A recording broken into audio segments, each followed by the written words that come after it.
Você que estiver assistindo a gravação, se você não esteve aqui no ao vivo, você vai perder coisas que só acontecem aqui, mas, pelo menos, a história do Eduardo, você vai ter acesso. Então, para todos vocês que estão aqui, a imagem e as perguntas que nós fizemos durante a gravação, vocês estão expressamente autorizando a divulgação posterior para outros aliados e também nas nossas redes sociais. Bora lá, Eduardo?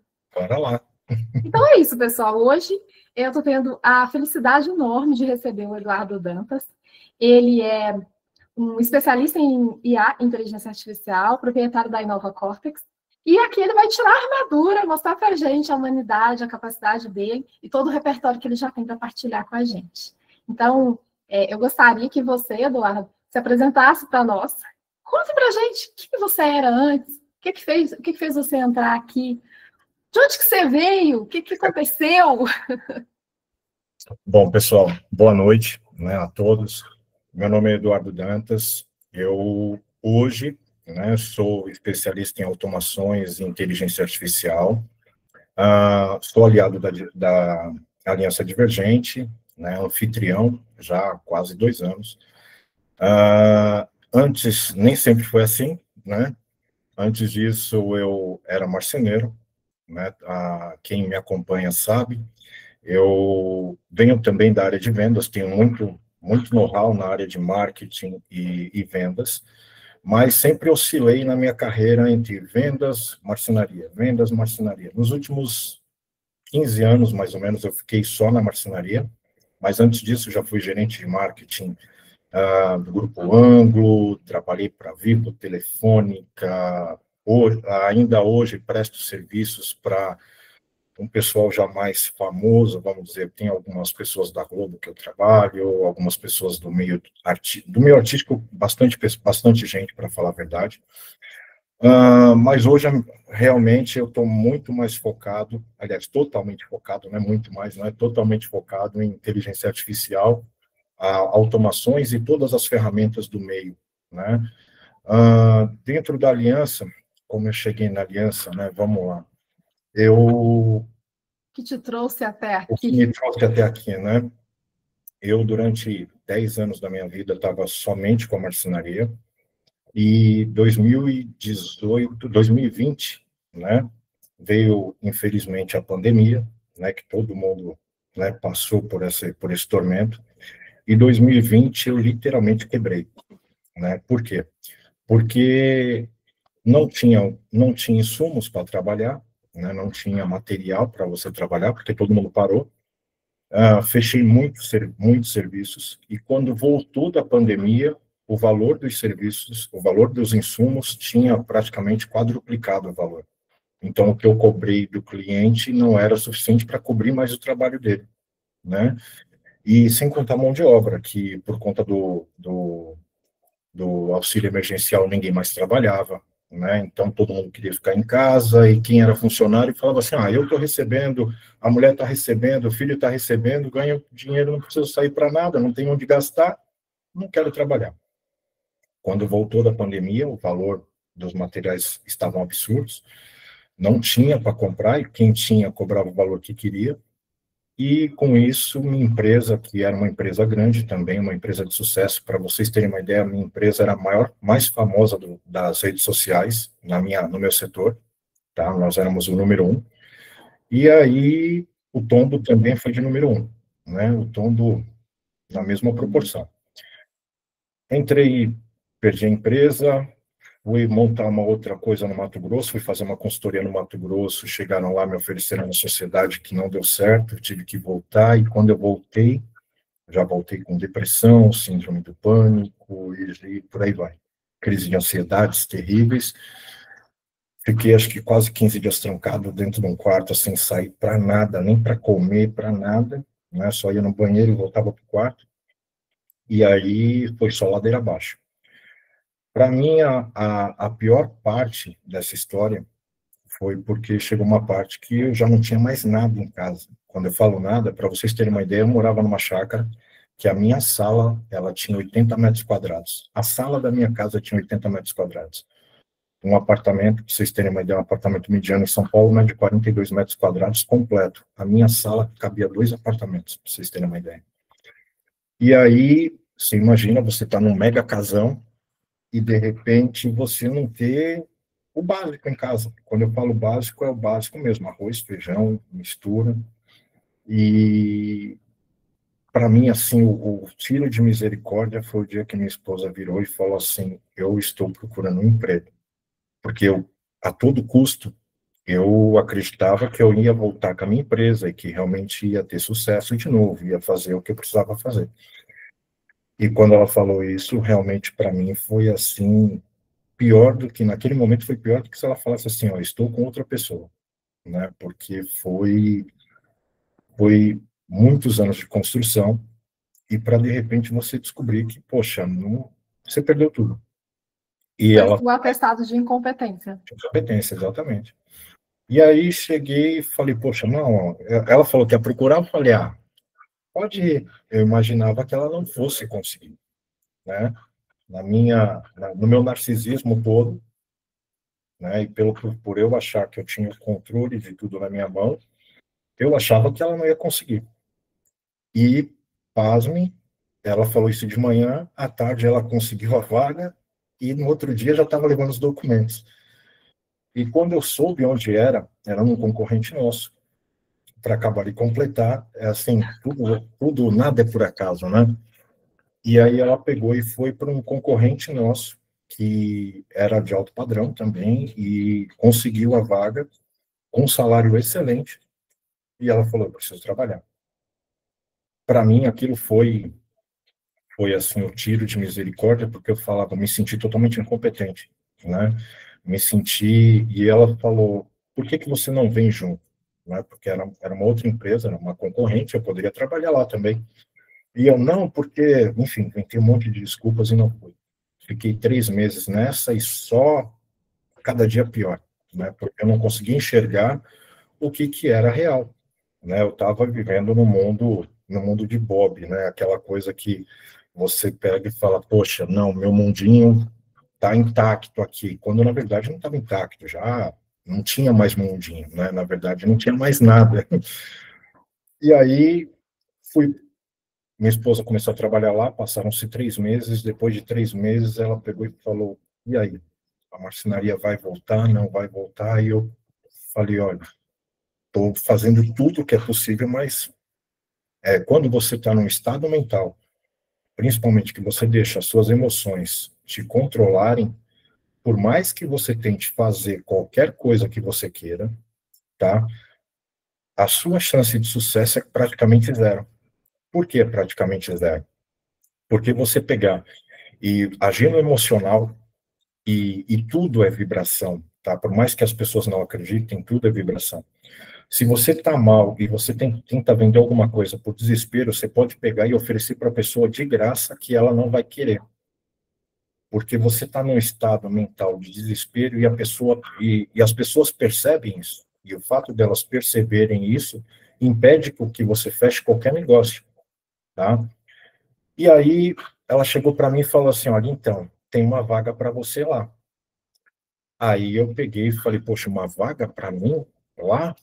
Aí ela é. Aí eu falei, tá bom, eu vou lá ver. Só que eu só vou aceitar se eu só puder trabalhar de segunda a sexta, se o horário for de tal a tal hora, se o meu salário for de tanto. E eu coloquei uma série de coisas porque eu falei, impossível chegar lá e a pessoa falar Aceitar tudo isso. tudo isso aqui. Cheguei lá, e isso a gente conversou à noite, no outro dia de manhã eu tinha que estar lá. Cheguei lá para fazer a entrevista, parecia que minha esposa tinha deixado a lista na mesa do dono, né, com todas as minhas exigências. Conversei com o dono, mas conversei naquela assim, vou fazer o meu melhor, porém, não é aqui que eu vou ficar. Sabe aquela coisa assim de você pegar, e eu falo isso para vocês, muitos homens, vou falar que a grande maioria faz isso, tá? Quando ele não quer fazer algo. Eu vou fazer o meu melhor, porém, eu sei que eu não vou ficar. Aí cheguei lá, o cara, na hora que foi para falar de salário, falar horário, falar tudo que tinha, tudo que eu tinha falado para ela um dia anterior, ele já tinha falado, não, você vai trabalhar de segunda a sexta, o salário aqui é tanto, e eu falava que eu não trabalhava por menos, o cara falou exatamente a quantia que eu queria, chegou lá e tudo que eu estava pedindo, literalmente, estava tudo ali. Aí e minha esposa trabalhava no administrativo, aliás, na parte de projetos, era do lado da sala do dono. E aí pô, né, sem chance de eu falar não, eu precisava de uma brecha para poder ter um não ali, né? Aí eu cheguei e falei, bom, maravilha, você vai... Ele falou, você vai começar amanhã? Isso era em dezembro. Aí ele falou, você começa amanhã? Aí eu falei, não, vocês vão entrar de férias na outra semana, começa em janeiro. Que já era deixa, né? Eu falei, começa em janeiro. O cara não vai topar. Aí ele falou, tá bom. No dia, acho que é 4 de janeiro, você inicia. Aí eu cheguei lá, minha esposa pegou e falou, e aí, deu certo? Deu certo. Aí ela falou, e aí, começa quando? Eu, em janeiro. Aí ela, poxa, toda feliz, que bom. E eu, pé da vida, né? Eu falei, poxa, não Era o era... seu concurso público, se a gente fizer uma comparação com o Elton. Sim. E eu falei, poxa, não era o que eu queria, mas tudo bem. Entrei lá, depois que eu entrei, para vocês entenderem, voltando um pouco antes disso, em 2018, eu perdi uma filha, né?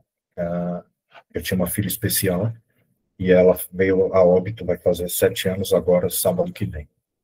E ela veio a óbito, então nós já vínhamos de um baque grande, para vocês entenderem o que veio me afetando.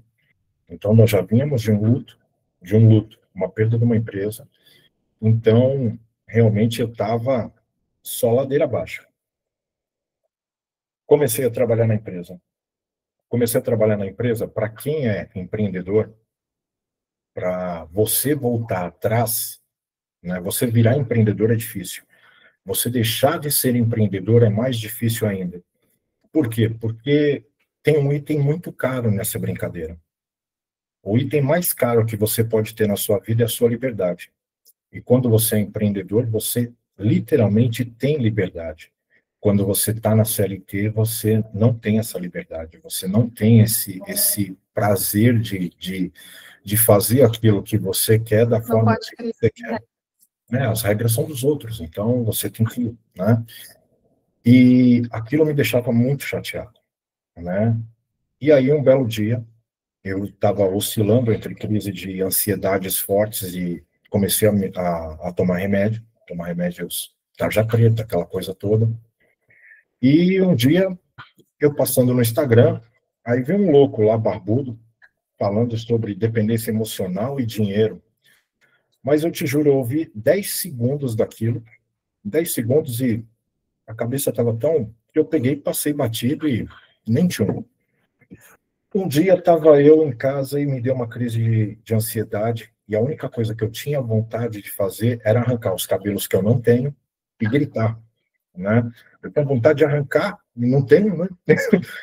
e gritar e sair correndo. Era a única coisa que realmente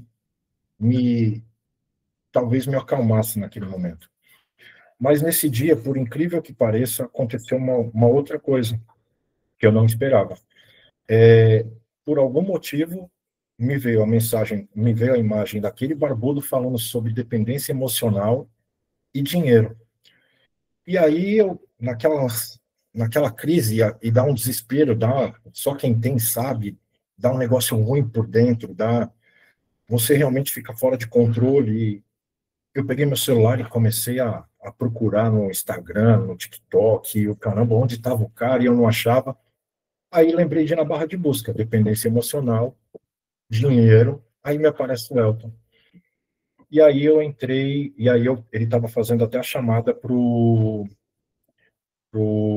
não era pro resgate, ele estava fazendo a chamada Ponto cego? Oi? Ponto cego? Ponto cego, exatamente. E aí ele estava fazendo a chamada ponto cego, eu entrei, me inscrevi na mesma hora, e no sábado estava eu lá mais do que ansioso para ver tudo aquilo. Vi muita coisa, fez sentido, muitas das coisas que eu vi. E aí cheguei no final, falei para minha esposa, eu falei, amor, o que você acha de eu entrar nesse negócio? Ela pegou e falou para mim, olha, uma sessão de terapia, se você for fazer terapia, você vai pagar no mínimo 250 por consulta. E você vai ter que passar pelo menos uma por semana. Então, se você for pagar esse negócio aí, isso é mais barato do que uma terapia, se você realmente for fazer. E entrei.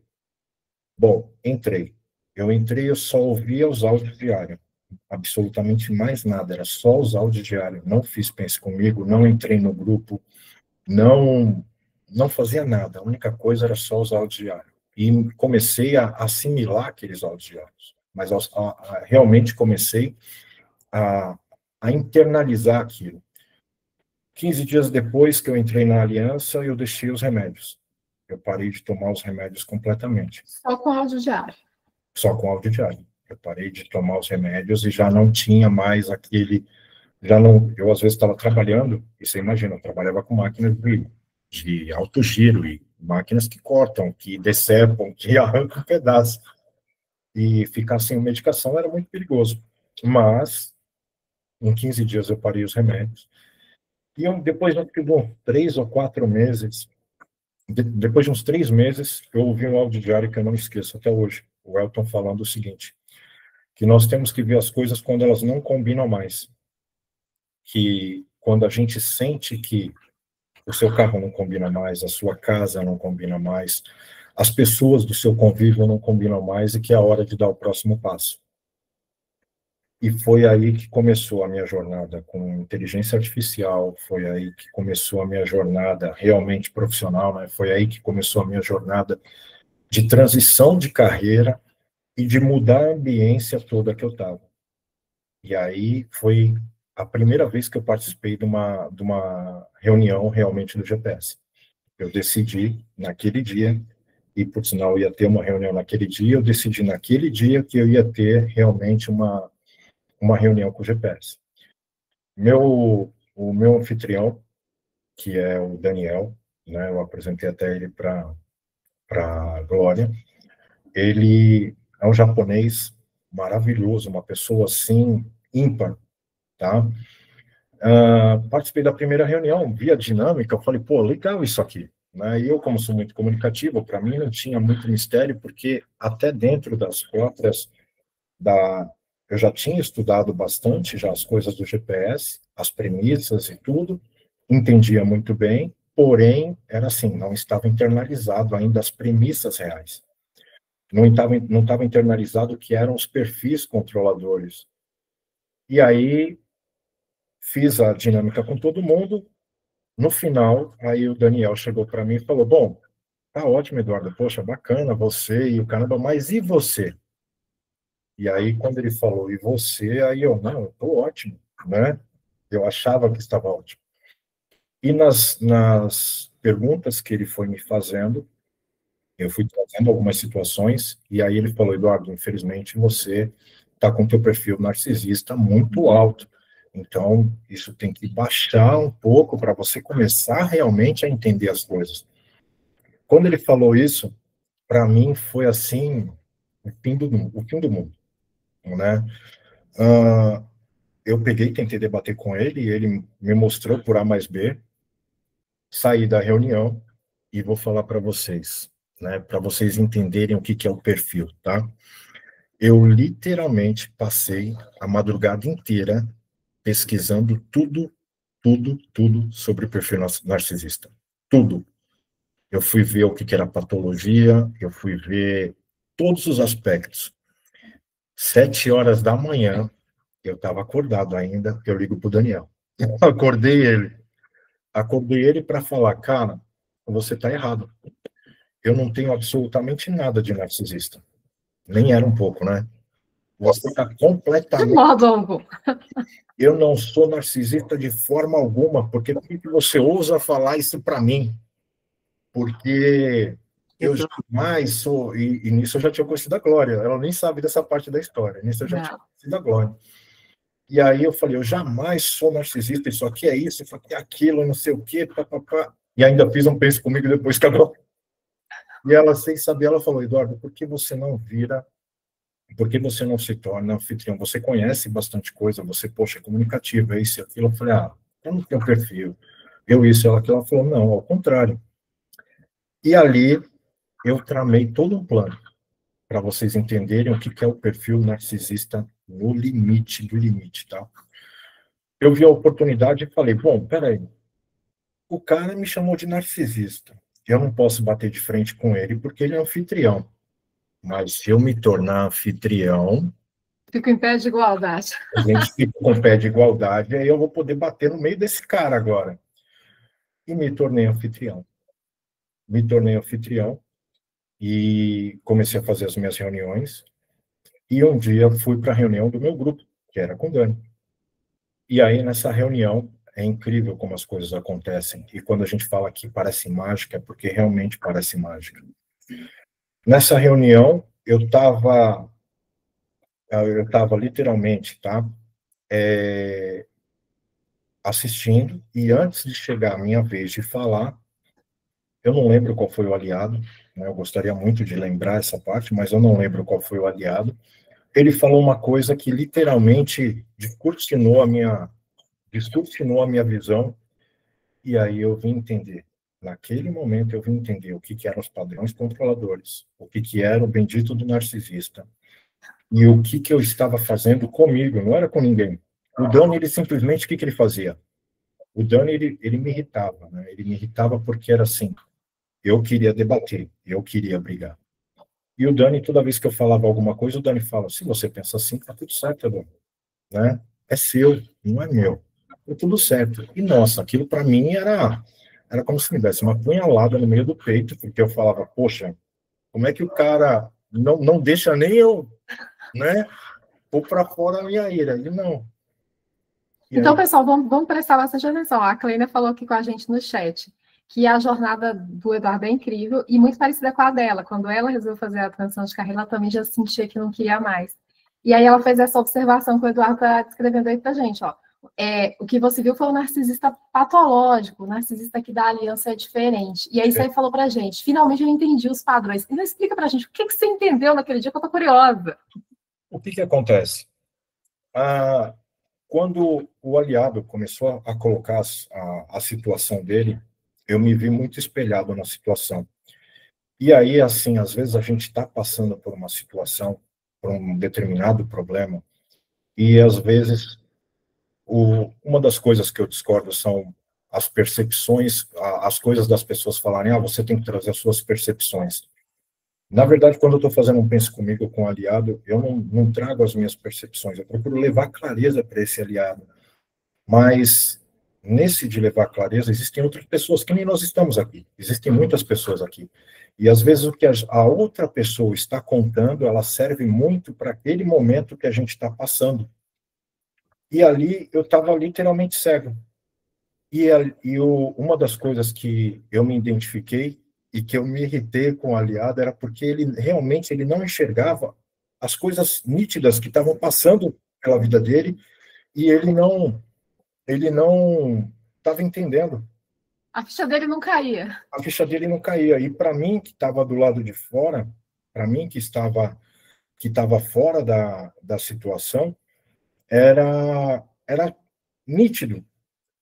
E aí, quando falaram para ele, olha, seu narcisista está assim, você está repetindo esses padrões, aí naquela hora eu entendi o que eram os padrões, o que era a vítima natural, a vítima intencional, o que era o vingador, o que era o narcisista. E aí ali, por incrível que pareça, eu falo isso todas as vezes que eu encontro com o Dani, né? Falando isso, eu estou até, inclusive, devendo para ele de fazer um vídeo para ele, literalmente, para poder entregar para ele, contando exatamente isso, tá? Que o que acontece? O narcisista, ele às vezes está num pedestal tão grande, que ele não aceita nem a própria situação. E ele acha que vai resolver a dos outros. Ele acha que é como se fosse um super-herói, que pode vir, eu aguento, vem aqui que eu resolvo, eu isso, eu O que aquilo. será de vocês sem mim? Exatamente. E aí, quando você descobre que não é assim, que às vezes você está mais desesperado, né, do que às vezes a outra pessoa, do que às vezes a, a situação que você está envolvido, você precisaria às vezes só de alguém te ajudar a só entender aquilo que você está passando. Não é opinar. Opinar é diferente. né? Você chegar e falar, eu chegar aqui, por exemplo, e estiver fazendo um penso comigo com alguém e falar assim, olha, eu acho que você tem que fazer isso, isso, isso. É diferente.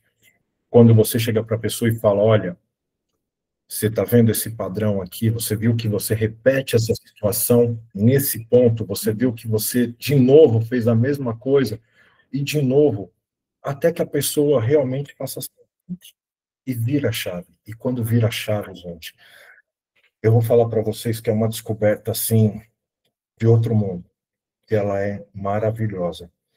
Por quê? Porque muda quando alguma coisa muda, e é real. Porque quando você começa a olhar para si, não com o olhar de vítima, oh, como eu sou coitado, como tudo na minha vida dá errado, não com aquela coisa de, ah, me sacanearam, então eu vou lá e vou sacanear também, o Vingador. Ou então, não, eu resolvo tudo porque eu sou o centro das atenções. Meu padrão narcisista era tão absurdo, gente, para vocês entenderem, que era assim, eu sempre fui muito comunicativo. Então, se eu estivesse num ambiente e de repente, nós estamos aqui, e digamos que eu estou numa festa com muitas pessoas e vários grupinhos. Então, geralmente, quando você é muito falante, quando você realmente tem um pouco mais de destaque, geralmente você está rodeado de pessoas. Se eu chegasse num lugar e eu não tivesse rodeado por pessoas, por grupos, enfim, o meu primeiro pensamento era o seguinte: as pessoas que estão ali, elas estão falando de mim, elas estão isso, elas estão aquilo, e eu criava um pandemônio na minha cabeça, de uma forma tão absurda, e, poxa, as pessoas estão lá vivendo a vida delas, e estavam lá falando de outras coisas, mas você, por querer ser o centro de tudo, o único pensamento que você tinha era que, de alguma forma, estava todo mundo ali porque estava falando de você, e porque era sobre você, e Nunca até... era bom, né? Nunca era bom. Nunca é bom, nunca é bom, né? Porque, assim, se estiverem do teu lado, você está vendo o que está rolando, mas quando saiu do seu controle, você já pensa, não, eles estão tramando alguma coisa contra mim. O mundo tem um complô contra mim, e só eu consigo resolver. Exatamente, Clênio, É isso aí. é isso aí, é isso aí, tá? Então, depois que você quebra o padrão, e você descobre que você não tem a necessidade de ser importante para tudo e para todos, você tira um peso das suas costas que simplesmente você fala, agora eu vivo. Quando a gente fala de vida leve dentro da aliança, eu tenho um outro contexto, tá? Vida leve, para mim, tá? O que que é? Quando as pessoas falam em vida leve, poxa, a vida ficar mais leve é o fato de você também não ter algumas preocupações que antes te afligiam. Hoje, o meu conceito de vida leve é um pouco diferente. Vida leve, hoje, eu tenho como você não ter mais a preocupação. Eu vejo que muitas pessoas confundem isso, principalmente as mulheres. Ouço muito isso das mulheres, tá, que estão dentro da aliança. Eu quero um homem provedor e eu quero ter uma vida leve. A vida leve que eu escuto hoje é o deixar de fazer algo, né? É o deixar de trabalhar, é o deixar de executar algo. Isso não tem nada a ver com ser vida leve. Porque se você tiver ainda boletos para pagar, sua vida não é leve. Enquanto você está no processo de construção, a sua vida ainda não é leve. O jargo fica menos pesado. O fato de você carregar os pesos emocionais, ele vai diminuir. Mas a sua vida só vai ficar leve realmente quando você começa a adquirir liberdade. E esse é justamente o mais caro, mais que dinheiro, para vocês terem uma ideia, é a liberdade. Tá? Então, aí comecei literalmente minha jornada com o... E foi muito engraçado, porque as pessoas que eram do meu grupo, incluindo o Daniel, depois passou a ser... eu passei a ser anfitrião dele, e o mais legal, nós nos falamos até hoje, temos amizade até hoje, temos um grupo, literalmente, de quando a gente se reúne, os Penses Comigo com a gente é bem diferente dos Penses Comigo que eu vejo geralmente na Aliança, porque a gente entra, literalmente, eu falo para todo mundo, a gente vai dar um pau na mão de cada um, e a gente só sai daqui depois que está tudo resolvido. E ali a gente, literalmente, coloca na mesa tudo aquilo que precisa ser colocado sem filtro, sem absolutamente nada, e a gente, literalmente, antes de começar, a gente pergunta, você realmente quer resolver? Porque tem pessoas que não querem resolver, e está tudo bem. Né? A grande maioria, quando pede um pense comigo, principalmente comigo, chega e fala, eu quero fazer um pense comigo com você. E a minha pergunta sempre é, você realmente quer resolver? A pessoa, não, eu quero. Aí eu faço 2, 3 perguntas, a pessoa, então, aí vai para desculpa. Eu falo, então, você viu? Você não quer resolver, não quer mexer nisso. E a partir do momento que você não quer mexer nisso, então, não tem por que se cobrar da vida algo que você não quer mexer. As pessoas entram em qualquer coisa, tá? Não importa se é no GPS, não importa se é num outro guru de desenvolvimento pessoal, não importa se é um curso, não importa. As pessoas, elas querem uma fórmula mágica. E fórmula mágica não existe, existe um processo. E esse processo é de aprendizado, de crescimento. E ele tem tempo de maturação, tem tempo de você aprender e entender aquilo, internalizar aquilo. E cada um tem o seu tempo. Tem pessoas que, poxa, vocês veem que tem pessoas que entram, por exemplo, na aliança, e o fato dela, de repente, o fato dela mudar algo, dela simplesmente ter se matriculado, e ela pagou a aliança e virou alguma coisa, ela ouviu alguma coisa, e em uma semana ela tem resultado. Tem aliados que são aliados aí, que eu vejo que são os fundadores, que têm 2, 3 anos de aliança, e o resultado deles continua o mesmo. Mas por que que continua o mesmo? Porque as pessoas não fecham os ciclos, as pessoas não vão realmente para o que importa, que é resolver o que tem que ser resolvido. Eles não entendem que crianças têm escolhas e adultos têm que fazer o que precisa ser feito. E todo o processo dói. Todo. Se você for entrar numa academia para você fazer musculação ou fazer qualquer exercício, você começa no primeiro dia, no segundo você já não quer mais ir porque está doendo o corpo inteiro. Isso é transformação. E isso, o fato daquela dor, eu comecei a fazer meu efeito paralelo tem pouco tempo, eu estava muitos anos sem treinar, e acabei de colocar aparelho, e eu vou falar para vocês, esse foi um dos piores meses da minha vida, porque as dores da academia, as dores na boca, ou seja, uma série de coisas que você sente fisicamente de dor, e se você trouxer isso para o que a gente faz aqui, vocês vão entender que todo o processo dói, todo o processo de transformação dói. E principalmente as mulheres vão saber muito disso.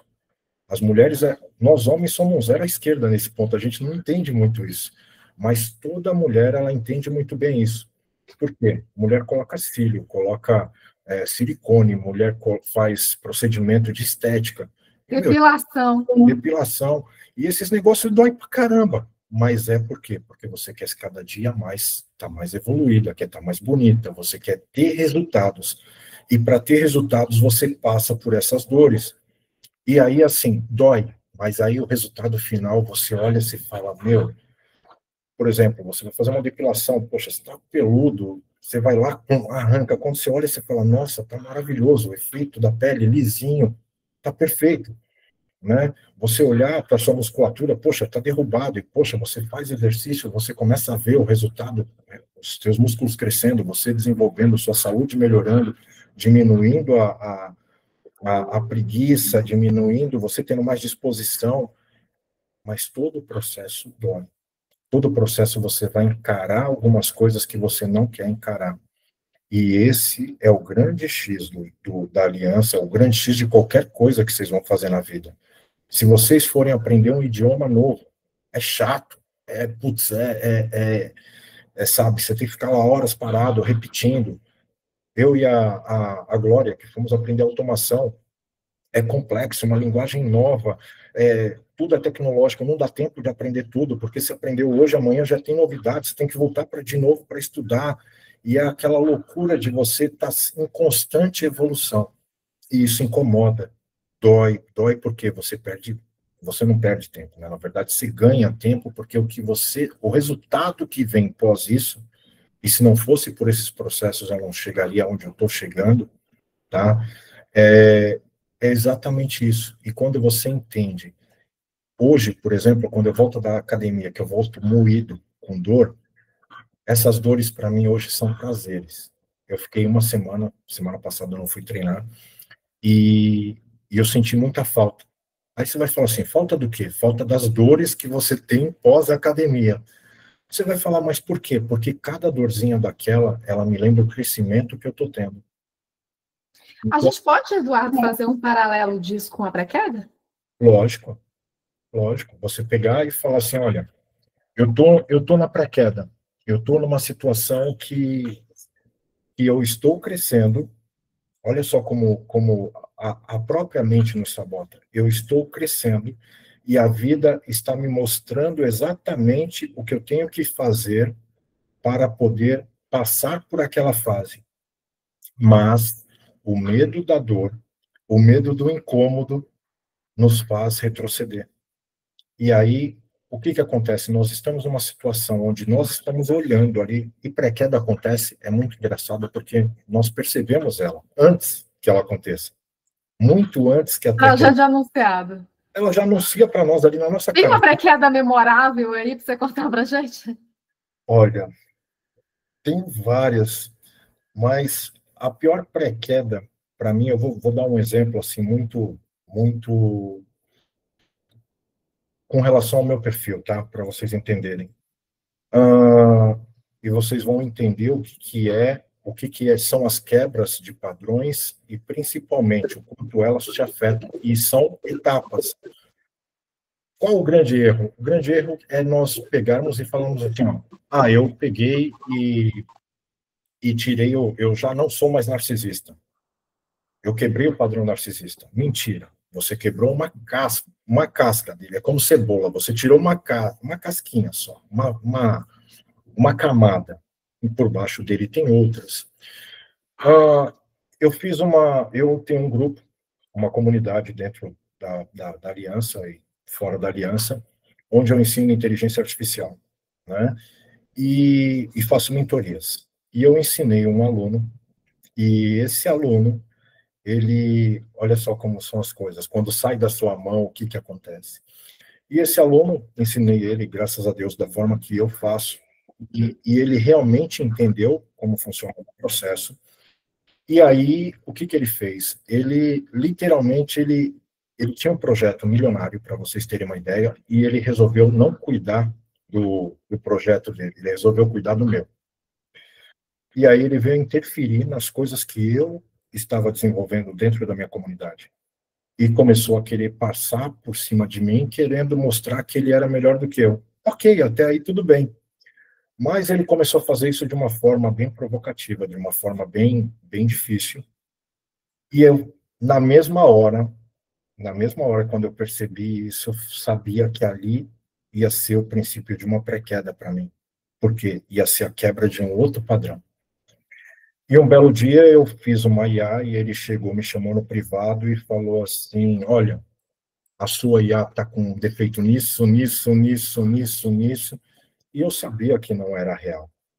Mas eu fui olhar algumas coisas que ele conseguiu, uma das coisas que ele conseguiu fazer foi quebrar a segurança da minha IA. E aí, por quê? Porque eu estava tão confiante que, né, o pessoal não ia quebrar, mas ele realmente conseguiu quebrar e mostrou o prompt da minha IA. E realmente ele me provocou de uma forma que eu não esperava, né? Ah, e aí, para vocês terem uma ideia, eu tive uma cólica renal e fui parar no hospital. E fiquei 3 horas, cólica renal, para vocês entenderem, quando você chega no hospital, se tiver alguém da área da saúde vai poder falar, é emergência. Eu entrei no hospital, passei 3 horas lá, nessas 3 horas, nenhum enfermeiro, nenhum médico me atendeu, nenhum. E eu chorando, literalmente chorando de dor. E o que eu fiz? Eu literalmente não conseguia ficar em pé, então estava ajoelhado, com a cabeça apoiada no banco, e chorando porque ninguém queria me atender, e eu desesperado. Na hora que eu abaixei a cabeça, me veio exatamente, eu queria saber exatamente de onde vinha aquilo. E eu lembrei do fato ocorrido. toda vez que eu me lembrava do que ele falou para mim, como eu respondi, a dor dava uma amenizada e, ao mesmo tempo, dava uma aumentada. E eu entendi que ali no hospital eu ia quebrar mais uma vez um padrão. E aí, passado as 3 horas, eu literalmente parei para pensar. PDA, percepção, decisão, ação. Eu sabia o que eu ia fazer assim que eu saísse do hospital. 3 horas depois, passou, e aí chegou, tinha 3 ou 4 pessoas só que estavam na minha frente, eu já estava para ser atendido. Eu levantei, cheguei para minha esposa e falei, vamos embora. Ela, como assim? Eu falei, vamos embora. Ela, mas pô, você vai morrendo de dor? E o cara, eu falei, não, a minha dor cessou. Vamos embora. E fui para casa. Dentro de um hospital, gente. Eu fiz a quebra de um padrão, de uma queda. Ali não é nem pré-queda, ali era uma queda. A pré-queda foi quando ele me afrontou. A queda foi o hospital. Por quê? Eu deixei com que aquilo entrasse em mim e me afetasse. Suficientemente para me causar uma cólica renal, assim, com uma dor absurda.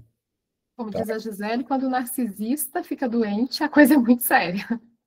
E aí, e aí, agora, recentemente, aconteceu novamente, e foi muito engraçado, porque a coisa que acontece a primeira, a segunda e a terceira realmente é. E aí, essa semana, a mesma pessoa me chamou e me colocou na mesma berlinda, né?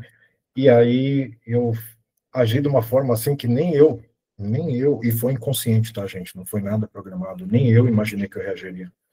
Quando me chamou, eu falei, cara, você está de parabéns, excelente, pô, você está realmente no caminho certo. Se você continuar assim, cara, vai para cima, porque esse daí, se isso que você entendeu realmente está fazendo a diferença na sua vida, vai, e ao contrário, coloquei o cara lá em cima. E ele virou para mim e falou, pô, cara, mas você não tá bravo? Você não vai me xingar? Você não vai ficar chateado? E o cara, eu falei, não, bicho, você está no caminho certo, eu tenho que mais é te motivar para que você realmente vá para um outro nível. E aí ele, pô, mas agora eu não entendi. Aí eu falei, o que que você não entendeu? Ele falou, pô, meu, eu estava crente que você ia ficar. Eu falei, não. Bacana. Eu falei, ao contrário, eu estou feliz por quê? Porque minha mentoria faz muito sucesso, realmente funciona, e olha só o resultado, cara, você é o meu resultado. Eu estava tentando lutar com o meu próprio resultado. Eu faço justamente o treinamento para as pessoas para que elas se tornem as melhores naquilo que elas se propuserem a fazer. E eu estava tendo resultado, e eu estava brigando com o meu próprio resultado. E aí, quando eu entendi isso, eu falei, poxa, e resultado, né? Agora, para vocês entenderem, percebi que realmente quebrei o padrão, que a pessoa em si ficou mega feliz, e se ela tinha alguma intenção, viu que não tem mais efeito, não existe mais efeito. Uma outra coisa que eu tive também foi entender o poder da crítica e o poder do elogio. Eu tenho um projeto muito maior. Quando eu comecei na Aliança, o projeto tinha 1.500 pessoas, mais ou menos. Eu tinha 1.499 elogios. E estava tudo certo. Uma única crítica fez eu acabar com o projeto. Porque o elogio, ele é bom, ele massageia o ego, principalmente no narcisista, isso é maravilhoso. A única crítica que eu recebi, eu exterminei o projeto. E aí, novamente, foi o Dani que me ajudou, o Dani, a Glória, foram eles que me ajudaram a retornar para o meu eixo. Aí, por quê? Porque era aquele lance de você pegar e falar, opa, peraí, você entendeu? Porque a gente acha que, eu resolvi todos os meus problemas, eu rodei 50 protocolos, fiz 200 pense comigo, resolvi todas as pendengas. Não, gente, todos os dias é um desafio. Todos os dias você tem situações a serem superadas. Todos os dias você tem padrões a serem quebrados. Por quê? Porque nós agimos com pessoas. E para cada pessoa que nós interagimos, às vezes a gente tem um padrão diferente. Então, é quebra de um por um. É você literalmente pegar e falar, opa, hoje eu quebrei esse, parabéns, você merece, não pare. Amanhã eu tenho o próximo desafio. E assim por diante. Porque Não existe perfeição. Quando a gente chega na perfeição é porque a gente chegou ao fim. E eu espero que aqui ninguém queira ter chegado no fim. Né? Eu espero que aqui ninguém queira chegar no fim logo, porque se chegou no fim, acabou. Né? Quando você fala, está perfeito, aquilo acabou. Não tem mais.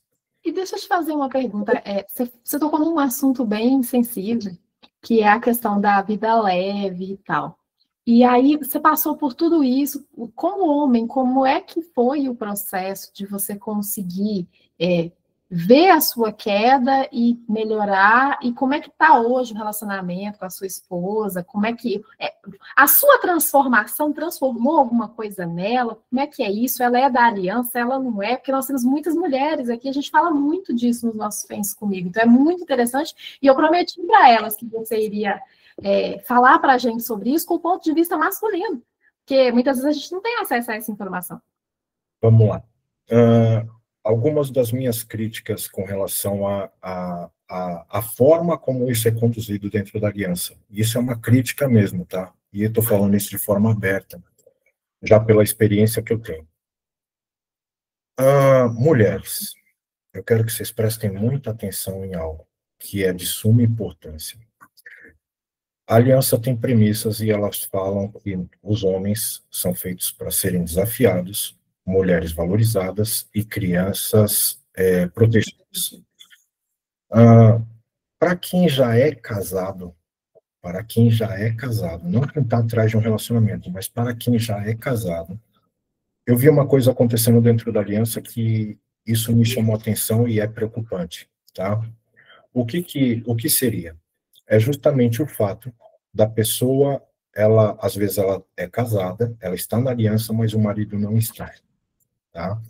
E aí nós aprendemos que o marido ele tem que ser provedor. Qual o grande detalhe disso? E eu vejo muitas pessoas largando relacionamentos de pessoas que elas amam, de pessoas que realmente elas valorizam, porque senão não estariam do lado, por conta de ouvir, de interpretar mal essa história, tá? E como seria isso? Primeira coisa, o acordo que vocês têm, tá? Então, o que é o acordo? Você, quando conheceu a pessoa, vocês eram de duas formas distintas, né? Então, vocês se juntaram para poder construir um mundo juntos. Quando você entra na aliança, você faz parte de um outro mundo. Você conhece uma outra dinâmica, uma outra coisa.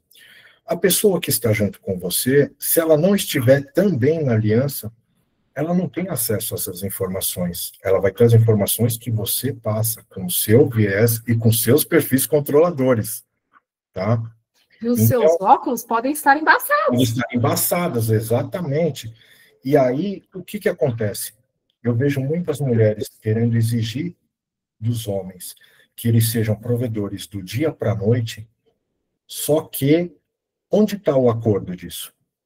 Quando vocês casaram, esse acordo já existia? Essa pessoa já era provedor antes?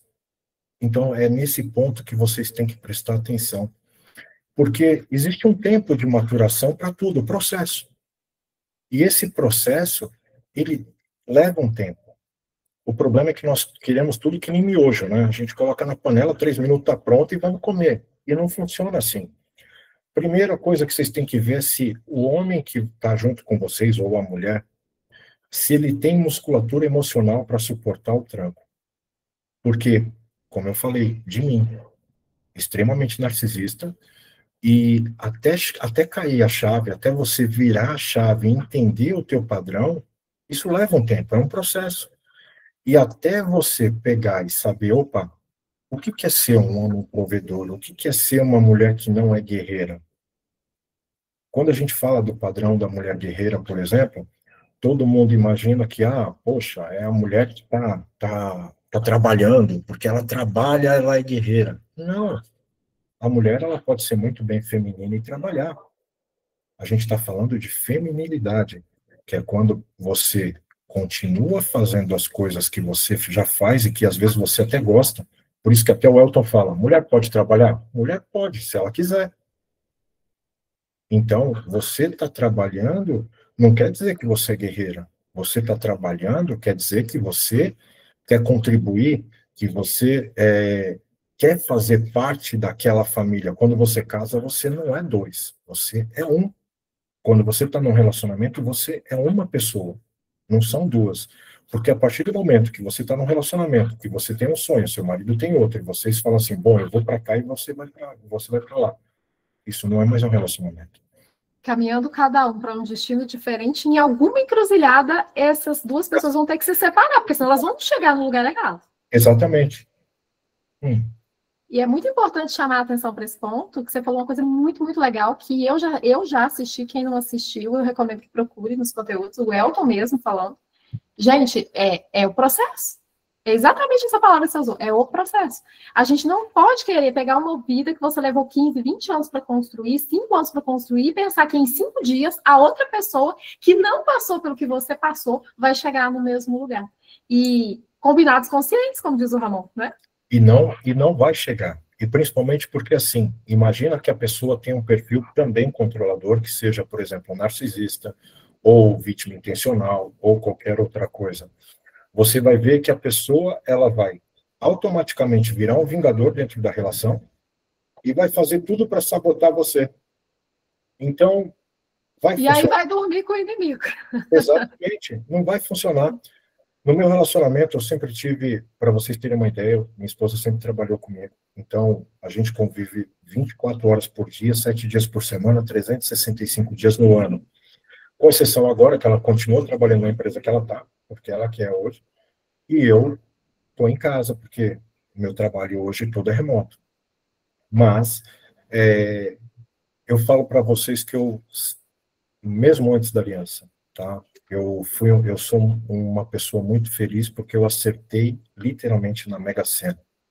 Tá? Em relação ao amor, eu acertei literalmente na Mega Sena. Porque eu tenho uma esposa maravilhosa. Eu tenho uma esposa que me valoriza. Eu tenho uma esposa que é parceira. Eu tenho uma esposa que, poxa, ela... Eu posso falar para vocês que eu tive 3 relacionamentos na minha vida. Primeiro casamento, segundo relacionamento e casamento mesmo agora. E no meu primeiro casamento eu fui muito infeliz. Eu tenho 2 filhas do meu primeiro casamento e fui muito infeliz. Sofri muito, tá? E vou falar para vocês, não foi culpa minha, né? Cada um tem sua parcela de culpa, mas dentro do relacionamento eu posso falar para vocês com todas as letras que, poxa, literalmente eu fui a vítima da situação. E não é sem demagogia nenhuma, sem querer ser mais ou menos, mas sendo realista. No segundo relacionamento foi algo muito rápido, não contabilizou muito, porém também foi sofrido, porque na verdade o segundo relacionamento eu arrumei para tampar o primeiro. E no meu casamento, literalmente esse que eu estou agora, foi quando eu realmente entendi, e aí antes da aliança, tá, gente? Isso há 22 anos atrás. Eu entendi que eu parei de procurar coisas que são impostas para nós, que a gente tem que procurar. Então, beleza, dinheiro, enfim, uma série de coisas, e passei a procurar valores. Quando eu passei a procurar valores, literalmente minha vida sentimental mudou. Aí você fala assim, por quê? Porque para mim, eu buscava uma pessoa que tivesse os valores muito próximos dos meus. Uma pessoa que realmente valorizasse a família, uma pessoa que realmente fosse parceira, que tivesse querendo construir algo junto e que realmente fizesse a diferença na minha vida. O mais engraçado, minha esposa era minha funcionária. Ela arrumou, acho que pelo menos umas 20 namoradas para mim, né? Muito sério isso. Ela literalmente, todo mundo achava até, por quê? Porque eu não me relacionava com ninguém. Eu dentro da empresa, podia ser quem fosse, a mais bonita, a mais isso, a mais aquilo, eu não queria saber. Então todo mundo achava que eu, né, não era homem. Todo mundo falava, pô, esse cara é estranho, porque, poxa, a gente apresenta a mulher para ele, apresenta isso, apresenta aquilo, e ele não quer ninguém. Mas eu não queria justamente porque era mais do mesmo. E esse fato de ser mais do mesmo, para mim não me interessava. Por quê? Porque você tem uma pessoa, só por você ter, porque você vai desfilar no shopping, porque é bonitinho, ou porque é uma pessoa que na frente dos outros ela é uma pessoa muito legal, ou seja, você tem uma pessoa do teu lado, mas para agradar os outros, né? Que gera algum tipo de status, né? E aí eu falei, não é isso que eu quero. entendeu? Eu queria realmente uma pessoa que tivesse valores. E a vida me trouxe isso. E eu sou muito grato, porque se você perguntar para mim, olha, Eduardo, poxa, mulher A, B, C, não me importa, tá? Não me importa nenhuma. Por quê? Porque realmente eu tenho uma mulher que eu sempre sonhei na minha vida. E eu procuro me transformar todos os dias na minha melhor versão para que realmente eu faça jus ao que ela faz jus para mim, né? E isso faz uma diferença muito grande. Agora, isso veio lá atrás, não foi algo que veio com GPS. Com GPS veio outras coisas que eu fazia, aí sim, o que veio com GPS, que isso eu mudei. A vida da minha esposa não era leve, tá? E aí, mulheres, de novo, prestem muita atenção nisso, porque isso é a parte mais importante do relacionamento de vocês. O que que é ser guerreira, tá? É a mulher querer assumir o lugar que não é dela. E por que que a maior parte dos relacionamentos são infelizes? Existe uma frase que a gente traz desde criança, que é a seguinte: a mulher, nós homens principalmente falamos isso. Quem manda na minha casa é minha mulher. Nós falamos isso com a boca cheia até, né? Não, quem manda na minha casa é minha mulher. Errado, totalmente errado isso. Aí você fala assim, por quê? Porque o lugar do homem não é esse, de realmente ter um lar, de realmente ser o patriarca, de realmente pegar e ser quem comanda o lar, a casa, O responsável. o responsável. Então, por que que a mulher quer esse lugar? Por que que a mulher quer assumir as obrigações da casa? Porque existe uma diferença. E não estou falando, não é machista, não é visão machista, não, tá? Não é o fato de você falar, então você quer ela atrás do fogão? Não, não, porque o homem pode ir para trás do fogão tranquilamente, para limpar uma casa, não tem problema nenhum. Não vai fazer o cara mais homem ou menos homem. O que eu digo são as atitudes dentro da casa. Por exemplo, a mulher, ela tem muito o hábito de chegar. Isso é padrão e vocês vão identificar. Poxa, eu queria reformar a casa e eu queria pintar essa parede sei lá, de cinza. A mulher na mesma hora. Cinza? Jamais. Aqui vai ser rosa porque eu quero rosa e acabou, e não adianta quem vai mudar a opinião dela. Por quê? Porque ela literalmente vai bater o pé e tem que ser da forma que ela quer. E muitas vezes ela não dá chance para a pessoa que está com ela explicar até por que que a pessoa quer aquilo. Isso vai gerando frustração. Por quê? Porque o único lugar que o homem realmente não tem palavra é dentro da própria casa dele. O homem, ele fora, ele é respeitado, fora ele tem o controle, ele tem uma empresa ou ele trabalha e a palavra dele tem poder, a palavra dele realmente prevalece em alguma coisa, e dentro da casa dele. Dentro da casa dele é real, né, O Clênia? É namorado real. da Clênia está ouvindo e concorda com você, Eduardo. Dentro da casa, dentro da sua casa, eu posso perguntar isso para o Eduardo, não sei nem se tem mais homens aqui, deixa eu até ver aqui, ó. Deixa eu ver, tá o Eduardo, tá o Davi, tá o Derek, quem mais? Tá o Matheus. Posso perguntar aqui para qualquer um deles. E você vai ver que vai ser unânime. Dentro da sua casa, que seria um lugar que realmente você teria a palavra, o poder da palavra de pelo menos você chegar e realmente colocar ali não dizendo que você vai ser um tirano, não, mas realmente você falar, olha, poxa, a gente pode fazer isso. É o único lugar que o homem não tem lugar. E aí as mulheres reclamam, falam assim, poxa, eu quero um marido provedor. Mas quem assume esse lugar? A mulher não dá espaço. A mulher não dá espaço para o cara nem tentar. A mulher não dá espaço para o homem ser homem dentro do lar dele. Porque ser homem não estamos falando aqui sobre sexo, não estamos falando aqui sobre gênero, sobre qualquer outra coisa. A gente está falando de atitude. E aí, às vezes, você olha. E não estou falando daqueles caras que são exceção à regra, que bate na mulher, que faz. Não. A gente está falando de homens sadios, de homens que realmente querem ser o homem que vocês querem, que quer ser o provedor, que quer realmente realizar as coisas que vocês tanto sonham. Mas eu pergunto para vocês, qual espaço vocês dão para esse homem? Qual o espaço real dentro da casa de vocês, ele tem espaço de fala, tem espaço de opinião, tem a oportunidade de realmente ser ele e saber que ele está num ambiente seguro e que o que ele falar não vai ser usado contra ele depois. Essa é uma pergunta que roda na minha cabeça, e você, homem, você pode me contar. O que faz um homem se sentir seguro? Ter uma companheira. Eu me deparei com o outro lado. Você está falando das mulheres que não dão lugar.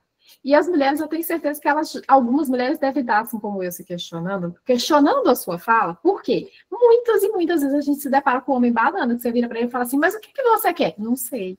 Qual é o seu sonho? Não tenho. E eu vou falar... Vamos sair hoje? Vamos para onde? Não sei, para onde você quiser. Pô, eu quero que você me faça uma surpresa, que você me leve. E aí, o que a mulher faz para que o homem se sinta seguro e assuma esse lugar? Não vai... Atualmente, é um caso muito sério isso, e eu vou falar para você que também eu vejo isso dentro do GPS. A nossa sociedade está doente. A nossa sociedade, se ela não está para se extinguir, ela está no caminho. Ela está no caminho certo para isso. Então, o que acontece? A criação dos pais, principalmente dessa nova geração agora, ela vem por um caminho de feminilização, onde tudo hoje é assim, o homem parou de ser, porque assim, hoje, se você falar um pouco mais alto com seu filho, você pode ser preso. Se você fizer qualquer coisa, falar alguma coisa um pouco mais grossa para uma mulher, você pode ser preso. As leis hoje são feitas para que o homem não tenha lugar nenhum dentro da sociedade. E isso daí está levando, principalmente aos homens, um medo terrível do sexo oposto, né? Então você vai ter homens hoje que eles literalmente não querem assumir um relacionamento. Os que assumem têm medo do que pode acontecer. Os que realmente assumem, eles falam, meu Deus do céu, se eu falar alguma coisa, eu vou ter um siri na lata aqui dentro de casa. Essa mulher vira o capeta e eu não vou ter que dormir na sala, ou provavelmente não ter nem onde dormir. Então, o que funciona é a parceria. A parceria é justamente o fato de você procurar entender o outro, tá? Todos nós temos limitações, todos nós temos defeitos, e tá tudo bem. E você, quando aceita uma outra pessoa, inclusive os defeitos, você ama.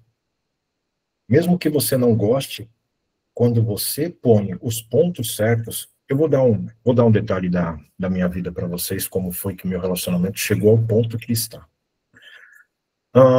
Eu era gerente de empresa, então eu tinha muitos funcionários, e geralmente o pessoal fazia happy hour, né? Geralmente o pessoal fazia happy hour e saía da empresa e todo mundo ia para o barzinho para poder pegar e falar, em vez de sair para poder pegar e falar qualquer outra coisa, a gente saía para falar de trabalho ainda, né? O trabalho continuava no barzinho. Primeira semana de relacionamento, tá? Eu vou falar que isso mudou totalmente o meu relacionamento. Eu acho que deu muito certo nessa primeira semana. Eu saí do escritório, fui pro barzinho, cheguei em casa, e aí depois que eu cheguei em casa, minha esposa estava me esperando. E aí eu falei, peguei, cumprimentei e tudo. Ela falou assim, você saiu para beber com o pessoal? Eu falei, saí. Ela falou, vou te pedir uma gentileza. Ela falou, quando você for fazer isso, eu não tenho problema nenhum que você vá. Mas quando você for fazer isso, eu quero que você, literalmente, venha aqui em casa, me pegue e a gente vá. Aí eu achei estranho, porque, poxa, até hoje não tinha acontecido isso. Aí eu, mas por que? Você está com ciúmes? É isso, aquilo? Ela falou, não. Porque a partir do momento que você está fazendo isso, você está me dando o direito também de fazê-lo. E aí eu não sei se você vai gostar se nós chegarmos nesse ponto. Eu prefiro, 1000 vezes, que se for para acontecer isso, nós estejamos juntos. Na hora, aquilo me incomodou. Normal, né? Homem, aquela coisa, pô, meu, tem que chegar em casa, sair de lá, pegar a mulher para, pelo amor de Deus. Mas fez total sentido. Fez total sentido porque no meu relacionamento anterior, exatamente esse tipo de relação foi uma das coisas que levou meu relacionamento à ruína. Assimilei na mesma hora.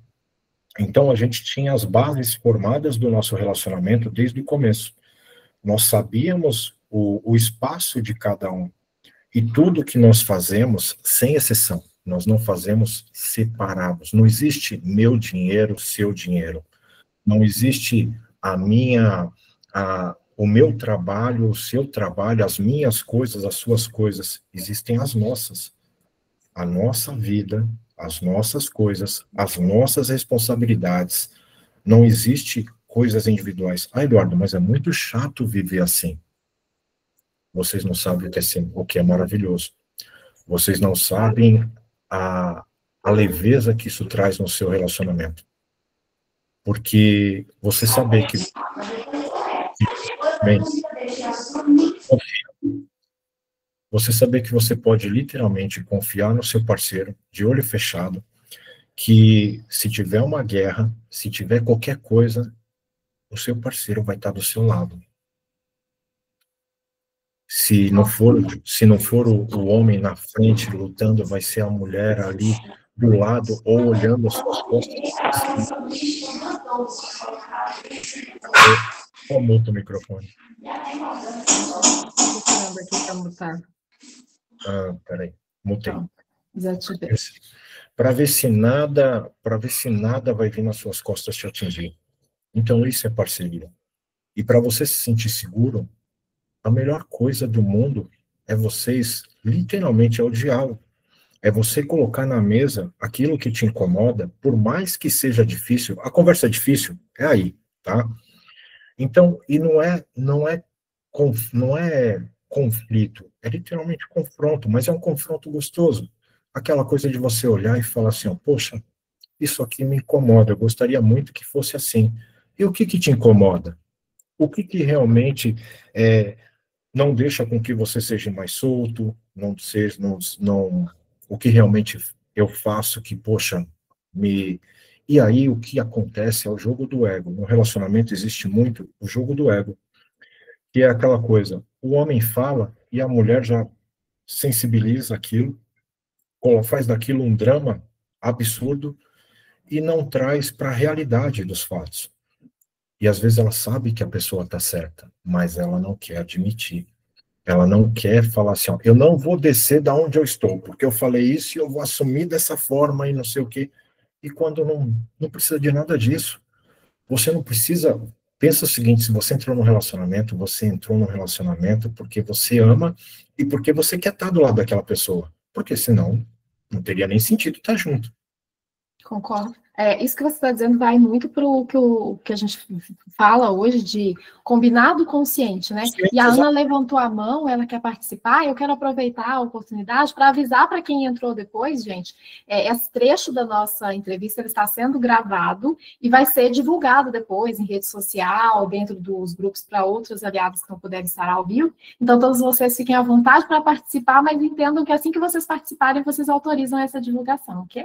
Fica à vontade, Ana, fala para a gente, abre seu microfone. Boa noite. Eu estava em outra live e terminei não entrando anteriormente.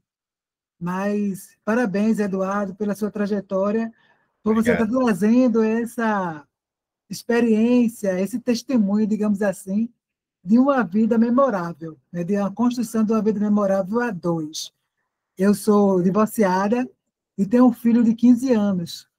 E me preocupo hoje na educação de construir este homem que eu gostaria de ter, que ele seja este homem, né? E como adolescente a gente está tendo muitos conflitos, né? Evidentemente é normal nessa idade, mas eu estou buscando fazer esse movimento de deixá-lo ser o protagonista. É porque, como ele não tem o pai todos os dias aqui, só de 15 em 15 dias na casa do pai, né? Então, essa ausência, e nessa live que eu estava, um teólogo apresentou um dado muito preocupante, né? E 40% das crianças até 14 anos vivem sem a figura paterna. E 8 milhões das crianças das escolas públicas vivem sem a figura paterna. E 8 milhões nas escolas particulares. E aí ele começou justamente essa ausência da figura paterna no desenvolvimento da criança. Qual é o referencial que ele vai ter? Né? Eu vou te falar. Com as mães assim, guerreiras, só para concluir, né? Deixa eu fazer uma pergunta a tu. De mães guerreiras que estão na frente, que não dão oportunidade, que inconscientemente vão criando os homens banana, não é? Então, a minha pergunta justamente para tu, Eduardo, nesse sentido, não sei se você tem filhos, né? Mas como é que a gente vai contribuir com esses meninos, com essas crianças, a serem esses homens que a gente gostaria de ter junto da gente? Eu vou te explicar. Eu fui criado pela minha avó, né? E eu não tive referência paternal.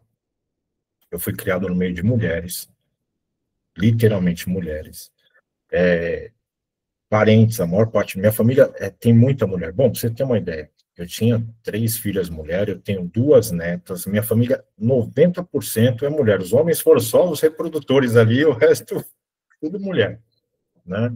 Então, as referências que eu tive masculinas foram muito poucas, tá?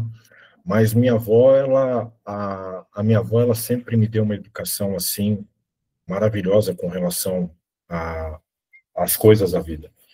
E uma das coisas que minha avó sempre me ensinou, né, a referência que ela sempre me deu, ela falava, eu sou mulher, eu lembro como se fosse nesse exato minuto, e minha avó falava isso para mim desde meus 5 anos de idade. Ela falava, eu sou mulher, você tem irmã, você tem mãe, você tem primas, trate uma mulher como ela tem que ser tratada. Respeite a mulher do jeito que ela deve ser respeitada. Mulher não é objeto. Minha avó sempre me deu todas as referências que eu tinha que ter com relação... Isso me causou problemas. Vou falar já para vocês as outras partes, né? Os prós foram esses, eu vou falar para vocês os contras disso, tá?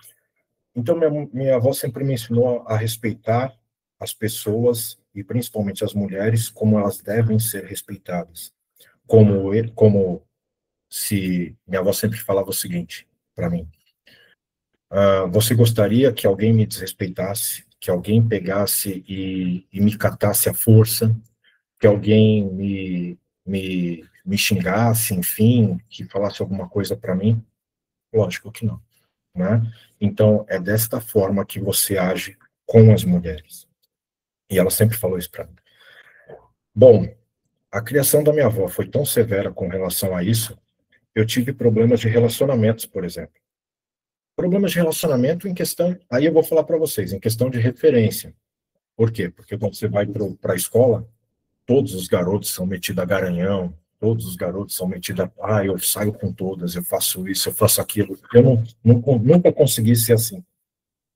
Nunca consegui ser assim, por quê? Porque era assim, eu sempre pensava da seguinte forma, eu não vou fazer algo para o outro que eu não quisesse que seja feito para mim. Então, eu não vou mexer com, por exemplo, vou ludibriar uma menina, certo? Porque, para o meu bel prazer. Eu não vou pegar e sair com uma garota só para poder pegar como a maioria do pessoal pensa, né? Como a maioria pensa de forma de que, sair, um abraço... Para contabilizar. Para contabilizar, exatamente, só para contabilizar. Eu nunca tive isso. Por quê? Porque a referência que minha avó me deu, ela sempre foi muito boa. E o que acontece é que, o que eu vejo hoje, as mães principalmente falando, é assim, se você tem sua cabra, segure ela, porque meu bode está solto. Ou seja, a maioria das mães, elas não dão nem a referência para o próprio filho, sendo que ela é mulher. Ela fala assim, poxa, não existe isso, porque, tá solto. Existe o seguinte, respeite o outro, porque é o seguinte, do outro lado também tem pai, tem irmão, tem tio, existe uma família do outro lado, existem sentimentos do outro lado, E isso eu aprendi muito desde cedo. E eu vejo que, assim, uma coisa que na educação se perdeu. Na educação, principalmente dos homens, a mãe assume geralmente o lugar do pai, ela trata o filho como uma menina, ela literalmente põe embaixo da asa, é meu filhinho querido, parece que ela é casada com o filho, ela não prepara esse filho para o mundo. Minha avó, aos 5 anos de idade, minha avó falava para mim sobre, aos 5 anos, minha avó falava sobre homossexualidade, minha avó falava sobre os perigos, o pedófilo, jogos, enfim. Ela literalmente me preparou para a vida, não me escondendo absolutamente nada. Nada, nada, nada, nada, nada. E se você perguntar, eu tenho pai vivo, se você perguntar qual a referência que você tem de paternidade ou de, ou de maternidade, eu vou falar para vocês, é a minha avó. Ela, sim, foi meu pai, minha mãe, minha avó, ela foi a minha mentora, foi quem realmente fez a construção do meu caráter, e vou falar para vocês, não, se teve algum erro nesse meio do caminho, foram os erros que eu mesmo cometi, que ela também falava. Todas as suas ações, elas demandam reações, e tudo que você quiser que tenha bônus, saiba que vai ter ônus.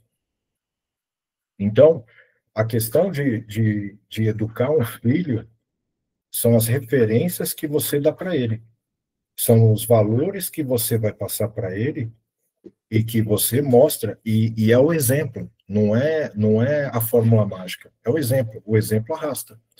Então, quando você mostra para a pessoa realmente o caminho que ela tem que trilhar e da forma que ela faz, você, né, começa a ver aquilo e fala, poxa, um grande exemplo a própria aliança.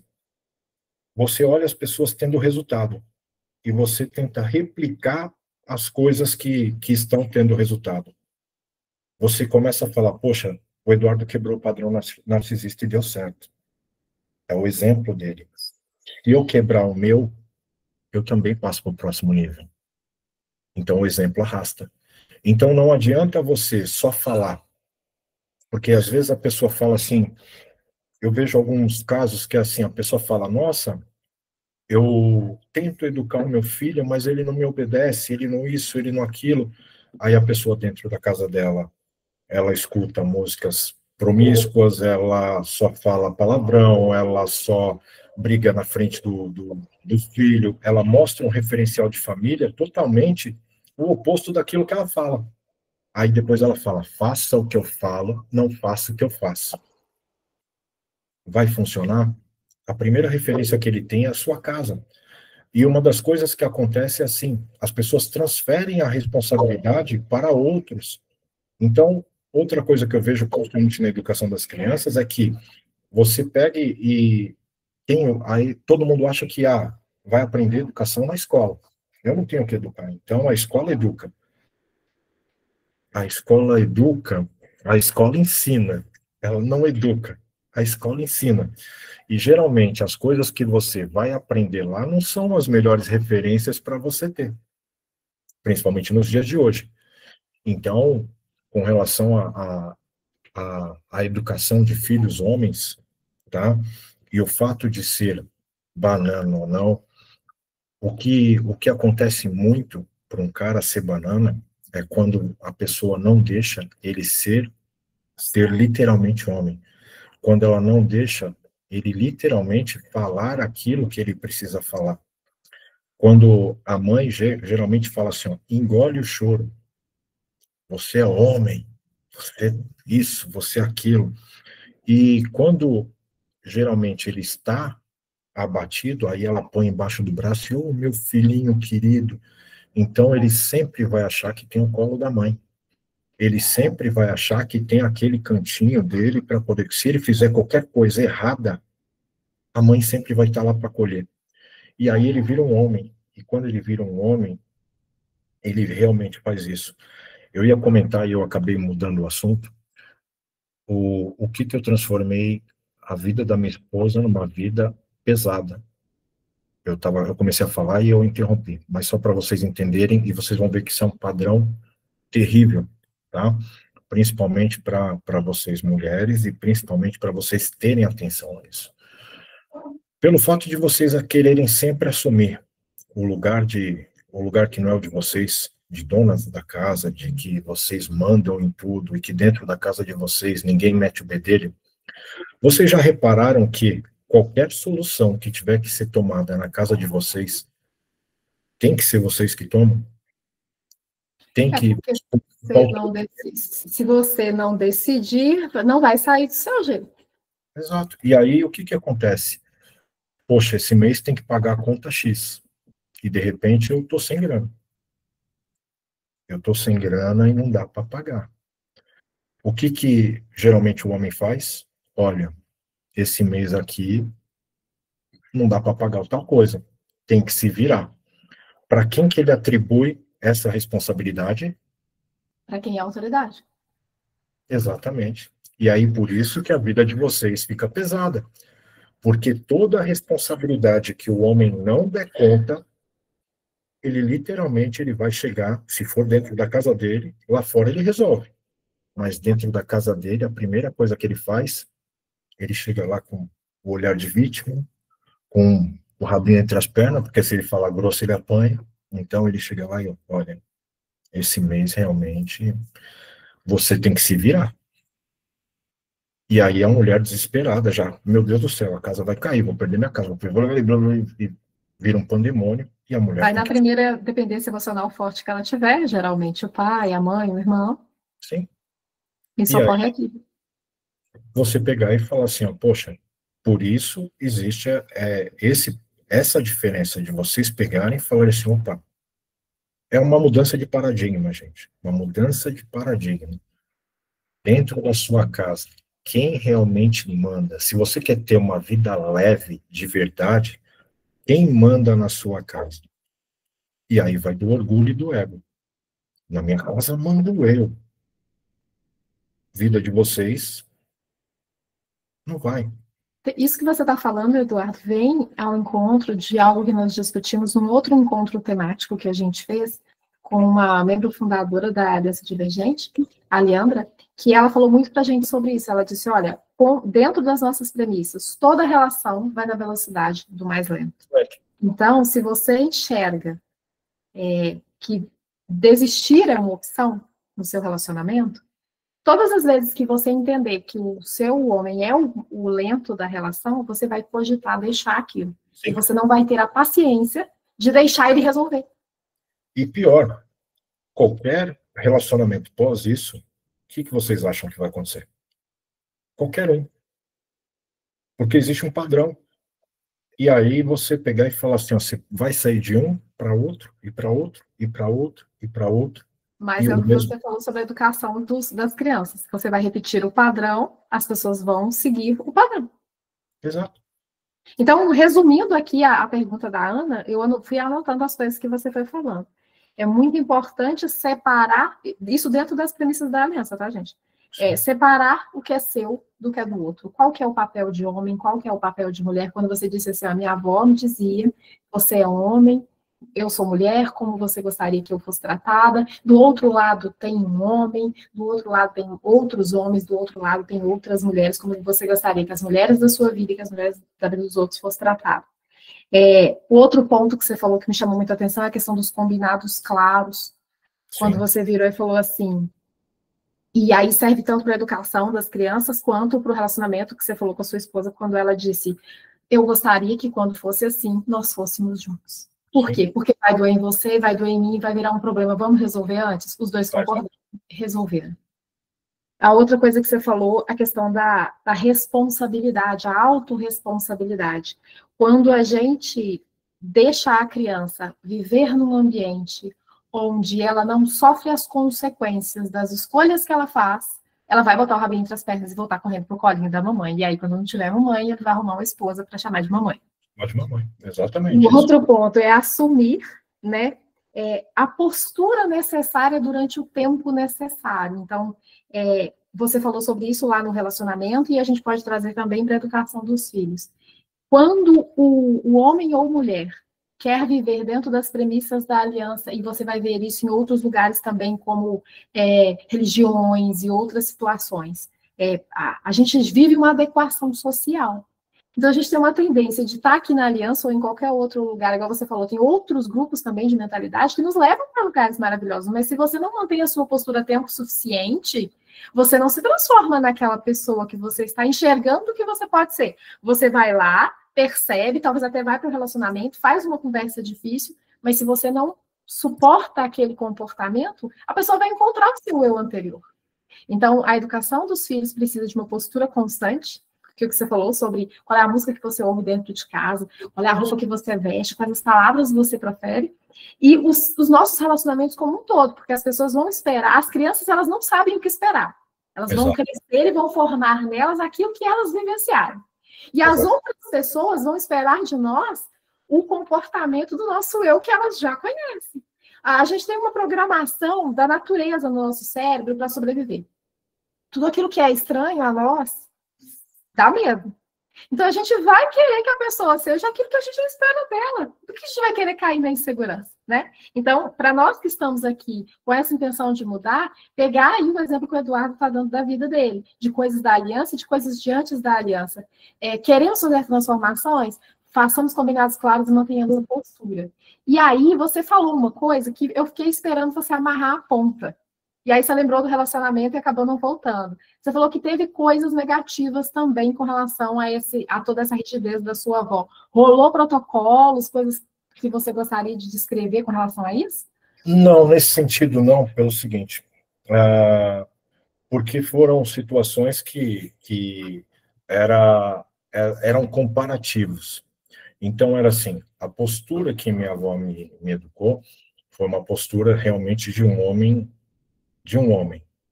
realmente de respeito, de uma pessoa que iria fazer a diferença na vida do outro.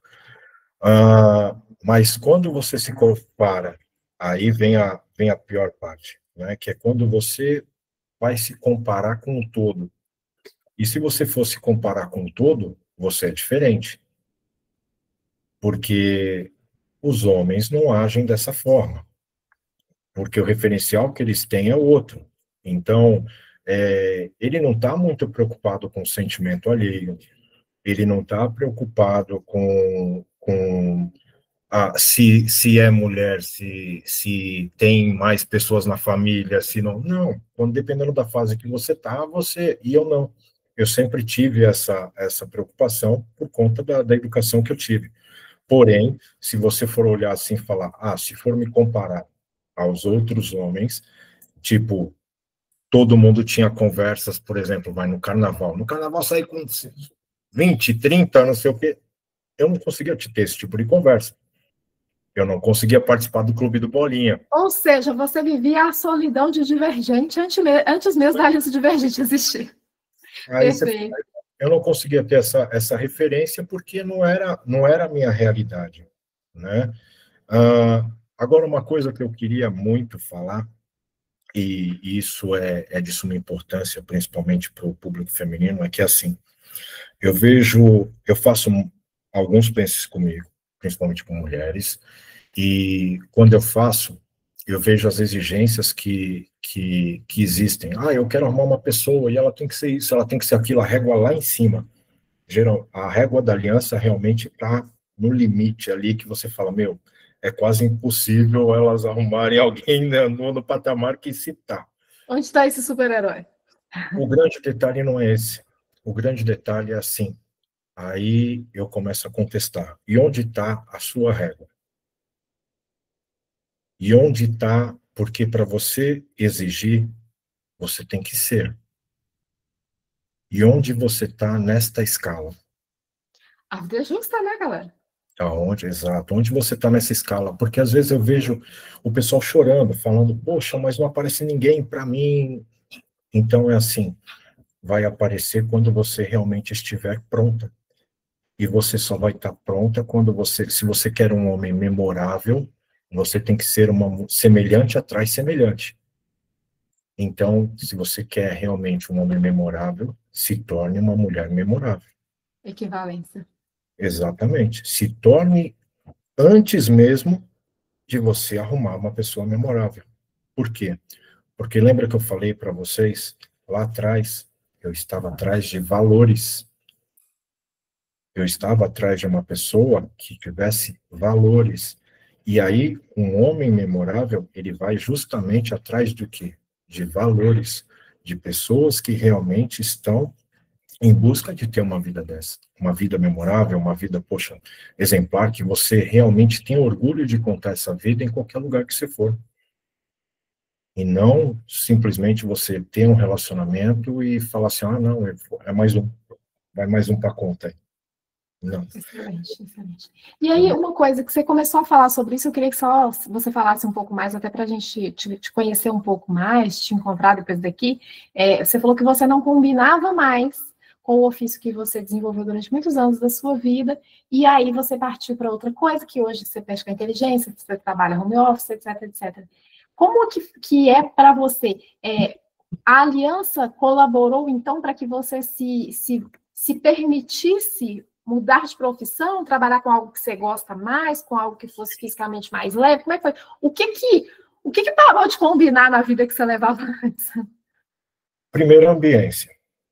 A ambiência a qual eu estava já não era assim. Você imagina que eu trabalhava como marceneiro, então o nível cultural das pessoas era, querendo ou não, um pouco mais baixo. As pessoas viviam pelo final de semana, então eu vivia para trabalhar, para poder chegar sexta-feira, churrasco, cerveja, cachaça, aí segunda-feira todo mundo trabalhando, para chegar na sexta-feira, era isso. E para mim nunca foi isso. E aí você olhava, e eu estava vivendo nesse meio, mas até porque eu tinha uma empresa antes, então meu dia a dia era isso, mas eu, por exemplo, não sou de beber, não sou de, né? E aí eu olhava para as pessoas e eu falava, poxa, não tinha uma conversa que você realmente fizesse você crescer de alguma forma, não tinha nada que as pessoas pudessem acrescentar. Chega num patamar que, assim, todos vocês vão passar por isso, todos que estão na aliança vão passar por isso. Você olha e fala assim, poxa, isso não acrescenta nada na minha vida, né? Aí entra aquela história que é do outro, né? Então é assim, poxa, você tá lá, a pessoa tá, de repente, a pessoa só reclama, putz, você olha assim, você fala, meu, eu tô indo para outro lugar, eu não tenho mais tempo para poder ficar nesse ambiente só de reclamação, só de encheção, só...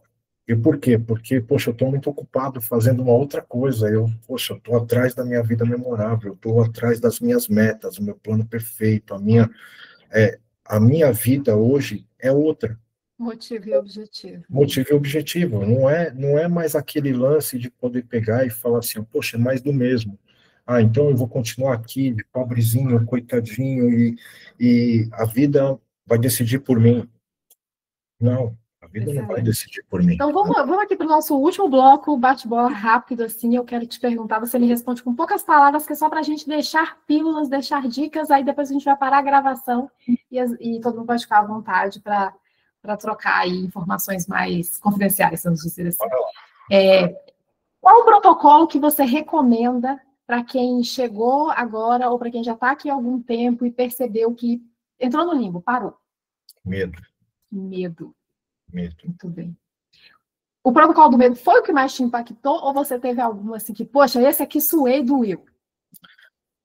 Eu vou falar para você que a maior parte das coisas que nós temos e que nos trava é o medo.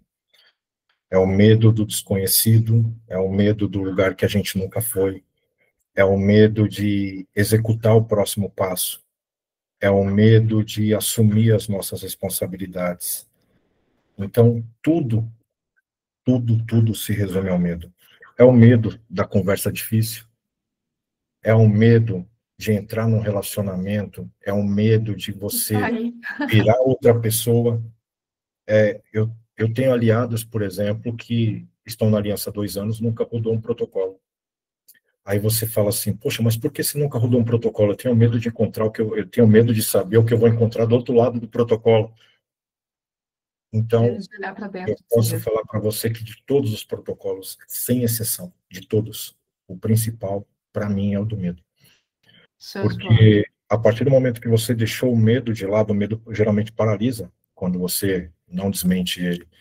E o fato de você estar parado por medo, não existe o que você vai fazer. Você pode rodar os outros 50 mil protocolos, que você vai continuar no mesmo lugar.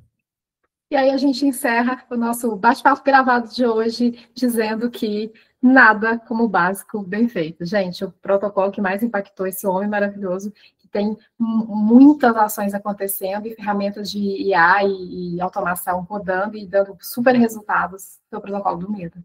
Então, faltamos o básico bem feito. Eduardo, muito obrigada.